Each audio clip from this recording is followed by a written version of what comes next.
আরে বা এই তরমুজটা দেখে অনেক বড়। আরে আপুটা বড় এখানে কি করতেছে? এই তো এখন আমি তাড়াতাড়ি করে তরমুজটা কেটে ফেলবো। আরে বাপ রে বাপ, তরমুজটা তো অনেক লাল, খেতে মনে হয় অনেক স্বাদ করবে। আরে আপু তো অনেক মজা করে তরমুজ খাচ্ছে। এখন দেখি আপু আর কি কি করে। এখন আমি এই তরমুজটা কেটে দেখবো। আরে এই তরমুজটা তো অনেক হলুদ, এটা তো খেতে মনে হয় অনেক স্বাদ করবে। আরে আমি চলো সামনের দিকে যাই তাড়াতাড়ি করে। আরে রাজু আমি তোমরা কোথায় যাচ্ছ?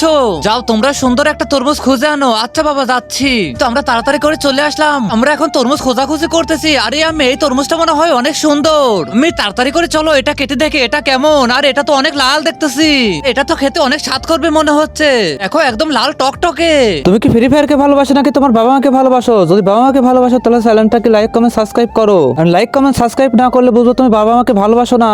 আর 1 কে 2 কমেন্ট করে জানাও। ইয়াম্মি তাড়াতাড়ি চলো আমরা তাড়াতাড়ি করে এটা খেয়ে দেখে এটা কেমন স্বাদ করে। রে বা এটা খাইতে তো অনেক স্বাদ করতেছে। হ্যাঁ রাজু আমারও অনেক স্বাদ লাগতেছে। আমি তুমি থাকো আমি আরেকটা তরমুজ নিয়ে আসি। তো আমি পেয়ে গেছি। আরে এটা খেতেও তো অনেক স্বাদ করতেছে, অনেক মজা লাগতেছে। হ্যাঁ রাজু একদম ঠিক বলেছো, অনেক স্বাদ করতেছে। তা কে কে তরমুজ ভালোবাসো অবশ্যই কমেন্টে জানা।